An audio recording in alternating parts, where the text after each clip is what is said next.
मित्रांनो, तुमचं स्वागत आहे तुमच्या भावाच्या चॅनलवरती. आणि सुप्रभात गाईस, मॉर्निंगची वेळ आहे. आणि काय आज आपण पहाटे जात आहे गावी, कारण की काय आमच्या एका गावच्या मित्राचं लग्न आहे. नाही, मित्राचं लग्न आहे. ओमकार दादा नाव आहे. तर आपण तिकडे जाणार आहे लग्नाला. खूप मजा करणार आहे. आणि आता आपण सध्या घरातनं निघालेलो आहे. आणि काय थोडी ट्रेनची थोडी मगजमारी चालू आहे. काय ना, कोणत्या प्लॅटफॉर्मवर लागेल एवढा मला जमला नाही, पण मी इंट्रो पण थोडा आहे ना गडबडीत दिलाय. तर काय विषय नाही, आता पुढे बघूया भाई कोणतीही ट्रेन कोणत्या प्लॅटफॉर्मवर लागते आणि आपण आता कुठे धावणार आहे. धावाधावी चालू आहे सध्या. जर आता बघा 13 वरती लागली ना तर बरं आहे, आणि जर 15 वरती लागली तर पलावं लागणार आहे भाई. आणि पुढेच पलावं लागणार आहे, कारण की ना पुढचे 2 डबे आणि एकदम शेवटचे 2 डबे आहेत आपल्यासाठी, म्हणजे जर्नल डबा. तर बघूया आता आपण कुठे बसतो कुठे नाही भाई. सीट पण भेटते की नाही, कारण गर्दीच्या हिशोबाने भाई पूर्ण गाव इथे आलाय भाई साहेब जायला. बघूया गाईज पुढे काय घडतं काय नाही, तुम्हाला या ब्लॉग मध्ये दिसेल. आणि भाई ब्लॉग सोबत राहा. एवढं बोलेल, लाईक करा आणि सबस्क्राईब करायला विसरू नका. 1 hour later. गाईज तुम्ही गर्दी बघू शकता. हे बघा, मरणाभराची गर्दी आहे. आम्ही इथे वरती उभे आहोत. हा एक प्लॅटफॉर्म आहे, इथे कन्फर्मेशन लागणार आहे. आणि तिथे ती एक दिसते तुम्हाला, ती एक आहे. ती शायद 20% लागेल, चुकून फुकून लागली तर, नाही तर नाही. इथे कन्फर्मेशन आहे. इथे चिक्कार प्रचंड गर्दी आहे, तुम्ही बघू शकता भाई साहेब. गाईस कसं आम्ही चढालो मी आणि दादा. आणि दादा बसल्या झोपून गेला बघा डायरेक्ट. काय नाही गाईस, आता आपण डायरेक्ट स्टेशनला भेटूया. जर स्टेशनला मी जर काय बोलणं नाही झालं तर आपण डायरेक्ट मामाच्या गाडीत भेटूया, कारण की मामा संगमेश्वरला घ्यायला येणार आहे. बाय. तर ठीक आहे, फनीर आपण बदलेलो आहे संगमेश्वर स्टेशनला. मांडवी करून एक्सप्रेसचं नाव होतं. तर आपण आता मामाच्या गाडीत बसलेलो आहे. आणि आता थोड्या मिनिटांनी आपण घरी निघणार आहे. त्याच्या अगोदर आपण आहे ना जेवायला बसणार आहे कुठेतरी. ठीक आहे, आता आपण निघालो तर घरी जाऊन बघू. थांबलो तर ठीक आहे, नाहीतर डायरेक्ट घरी जाऊ आणि जेवण पण घेऊ. ठीक आहे, चला. Direct Rotary. तर ठीक आहे मित्रांनो, भाईसाहेब संध्याकाळ झालेली आहे. आणि आता आपण जाणार आहे खालती हल्दीला. तर हल्दी बँजो सुरू झालेलं आहे. थोडं मला ना दुपारपासून बरं नव्हतं वाटत. बोटात त्यांना खवललं आहे, माहीत नाही काय खवललं आहे. थोडं एकदम गुडगुडसारखं वाटतं आहे. तर बघूया गाईस, आता मी आता थोडं बरं आहे, वॉशरूमला जाऊन आलो मी. पण बघू आता हल्दीत काय मी नाचतो की नाही, मला पण ते पण माहीत नाही. पण उद्या लग्न आहे, उद्या लग्नाला तर मी फिट राहील मला असं वाटतं आहे. काय नाही विषय. तर चला काय आता जाऊया हल्दीला आणि थोडा एन्जॉय करूया. चला.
next morning. तर नमस्कार मित्रांनो. तर काय तुम्ही म्हणजे कालची हलत झाली, पण कसं आहे ना, मला कालची जी हलत लावणी होती ना ती मला नाही भेटली, कारण की थोडा पोटाचा इश्यू होता, थोडा मला आहे ना वॉशरूमला झाली म्हणून. पण काय नाही गाईस, आपण जितके पण तिथे पब्लिक होती ना तितक्यांचा डान्स घेतला, नाच घेतला. तुम्हाला कसा वाटला तुम्ही मला कमेंटमध्ये सांगू शकता. आणि आज आहे लग्न, आणि आज लग्नामध्ये काय काय मजा, काय काय महफिल होणार आहेत ना ते आपण बघणार आहोत. तर आता बाई पहिला जेवायला जायचे, पहिले पेट पूजा फिर काम तुझ्या, ठीक आहे. तर काय नाही, आता आपण जाऊया खाली आणि थोडं भोजन करून घेऊया. चला गाईस, फायनली आपण रेडी झालेलो आहे. आणि बघा गाईस काय लुक आहे ना, सेक्सी लुक आहे ना एकदम. ओ ये, तर काय आपण जमा करणार आहे, काय विषय नाही. तर त्याला काय आता खाली जाऊया. आणि मुलीकडची लोक आलेले आहेत, वरती पण आहे थोडे, खालती पण आहे थोडे, थोडा गाजाबाजा झालेला आहे. तर आपण जाऊया आणि लग्न डायरेक्ट अटेंड करूया आणि बघूया कोण कोण कसं कसे सजले आहेत, काय काय सजले आहेत, ठीक आहे. तर चला, आणि मी कसा दिसतोय मला कमेंटमध्ये सांगा. डिंग डिंग डिंग डिंग डिंग डिंग डिंग डिंग डिंग.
आज माहेर सोडूनी कशी चालली सासरी जीवातला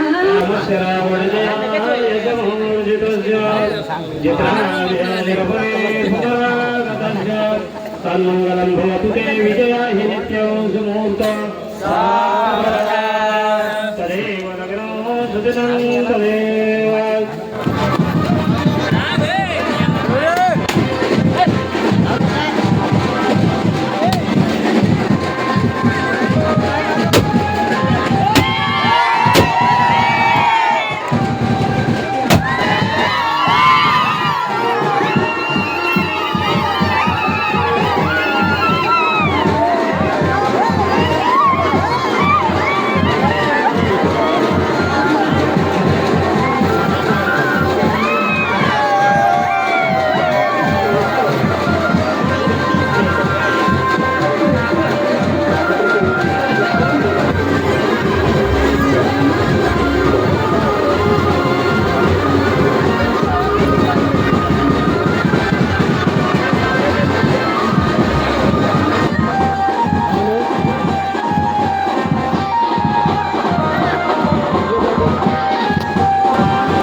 लग्न लागलेलं आहे आणि लग्न झालेलं आहे. आणि आता जस्ट घरी आलो, मला प्रेझेंट पॅकेट घ्यायचा होता खाली द्यायला. तर काय आता आपण जाऊया आणि प्रेझेंट पॅकेट देऊया, ठीक आहे. आता काय माहिती तर पुढचा फंक्शन, पुढचा प्रोग्राम काय काय माहीत नाही.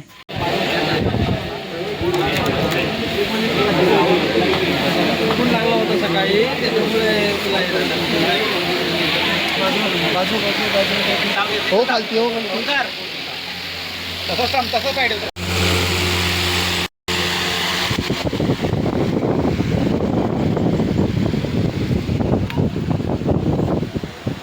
1 hour later. तर गाईज फायनली लग्न लागलेलं आहे आणि आता आपण खाली क्रिकेट खेळायला जातोय. पण गाईज सॉरी म्हणून बोलतोय कारण की आता हा ब्लॉग इथे भाई खूप मजा केली लग्नात, नाचले गाजले भाई, भरपूर मजा केली. हल्दीत पण सर्वांनी एकदम म्हणजे कांडच करून टाकला भाई. पण काय नाही गाईज, हा ब्लॉग इथे एंड होतोय आणि तुम्हाला हा ब्लॉग कसा आवडला मला कमेंटमध्ये नक्की सांगा. आणि जे फनी मुमेंट्स आहेत ते मला खाली कमेंट करा. आणि तुम्हाला असेच या म्हणजे हा जो मे सीझन आहे ना हा लग्नाचा आहे आणि आता आपण पुढे पण लग्नाला अजून चिक्कार लग्न आहे भाई साहेब. तर आता आपण नेक्स्ट ब्लॉग लग्नाचाच असेल तर काय ना विषय नाही काय. तर चला आता आपण हा ब्लॉग एंड करूया आणि बाय बाय.